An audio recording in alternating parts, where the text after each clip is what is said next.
crafters, thanks for jumping into Guys Craft 2.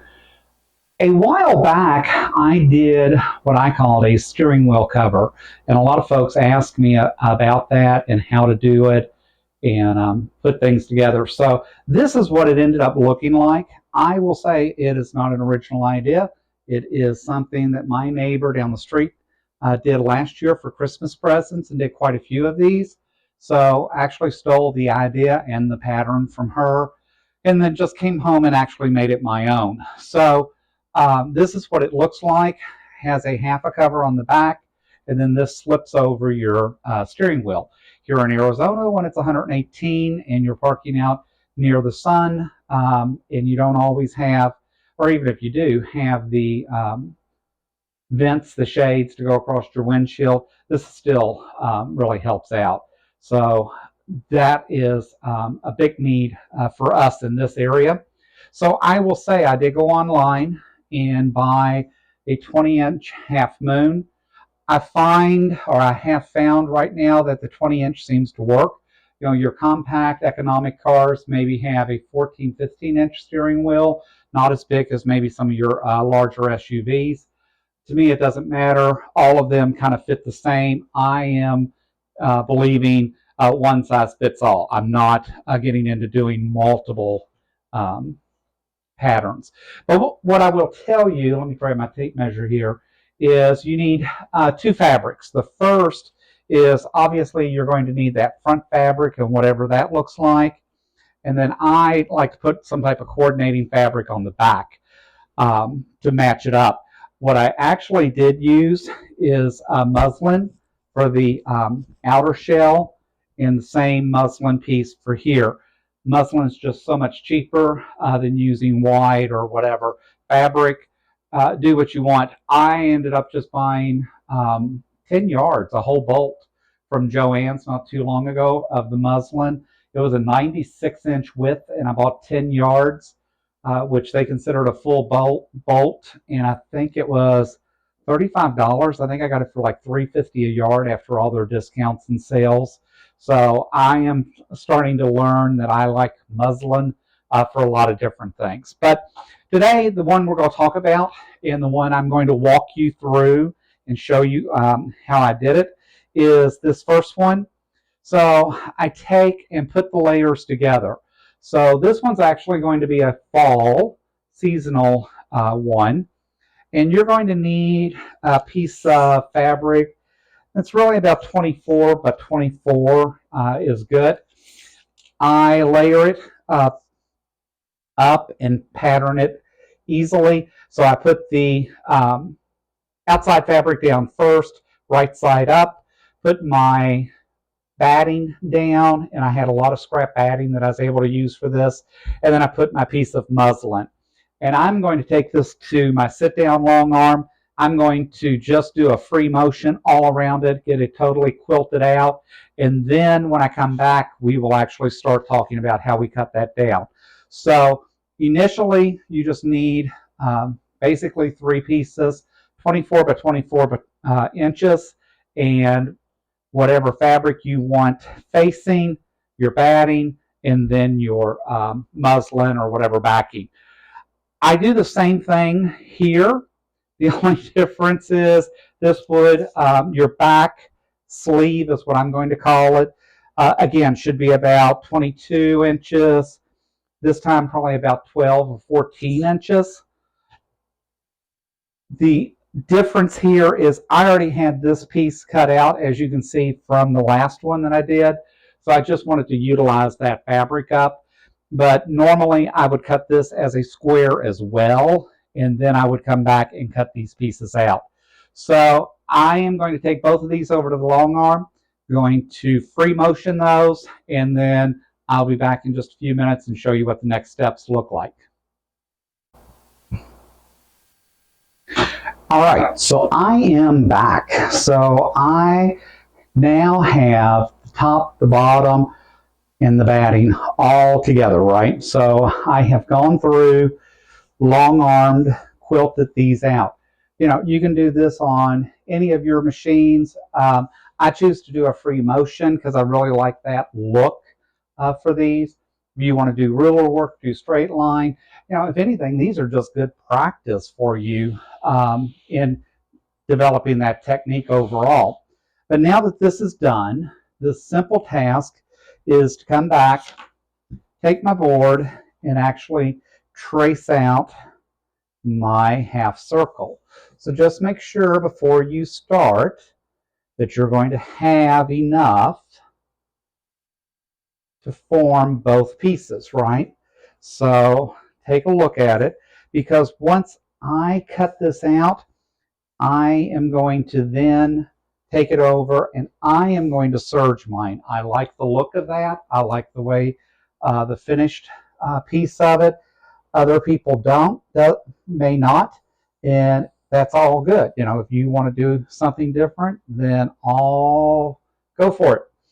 Then I am using a Sharpie to mark this off, and I don't care that it's a Sharpie because I'm going to be cutting some of this off with a serger anyways. So because of that, I can use my Sharpie on this one. So that traces out and gives me the big circle, right, for the steering wheel itself. Again, come back and do it again for my backing piece here. I am going to trace this one out real quick. This one only is the half moon, remember, because this is the sleeve basically that's going to fit down over your steering wheel. With that said, I am going to, for ease, when I get over to my serger, I am just going to rough cut this out, not worry about being exactly on the line so much, but just rough cut it so I don't have all this bulk that I'm dealing with when I'm sitting there at the serger. Now, the first thing I will do is I want to serge the sleeve, right? And the reason I'm doing that is because I want to come across here and serge this and clean this piece up, this bottom piece. And the reason I do that is for when I marry it to the back of this piece, this is when I'm going to serge all the way around. I won't serge this again because, again, this is the sleeve that goes inside the steering wheel. So it holds onto the steering wheel. So you can see here, I serged to the bottom here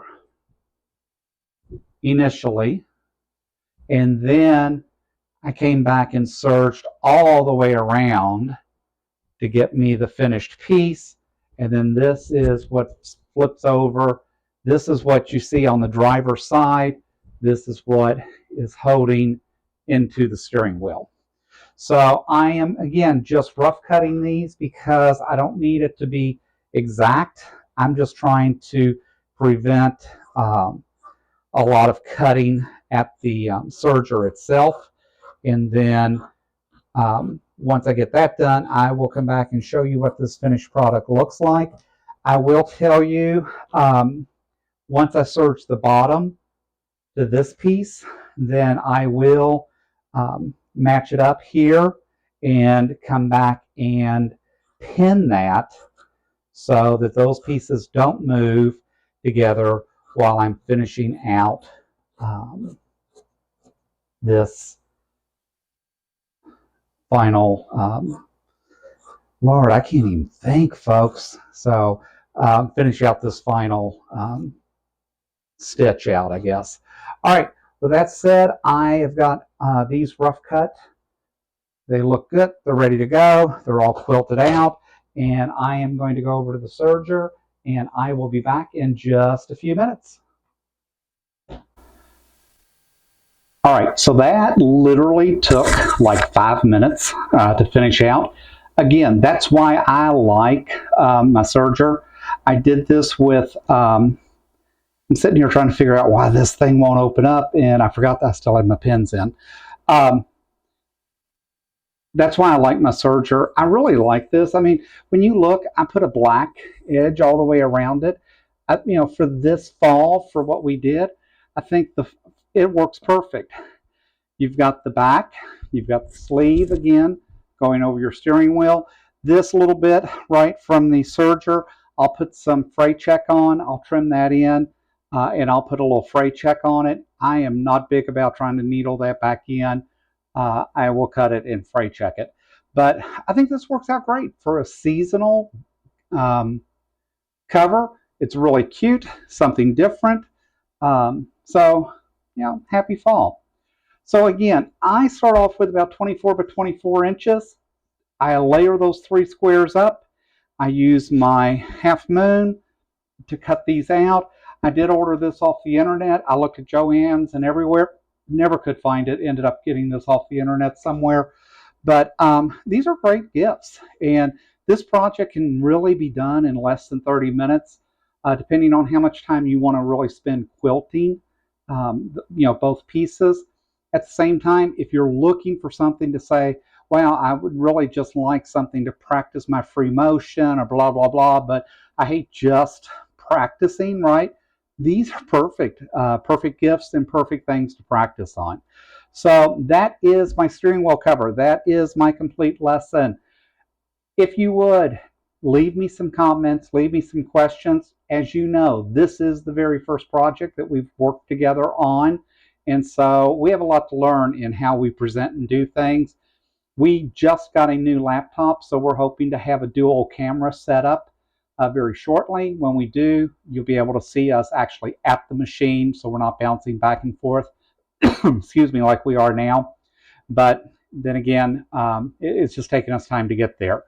First project, we feel pretty good. Give us a thumbs up if you like today's video. Hit that bell if you want to be notified next time that we're posting something new.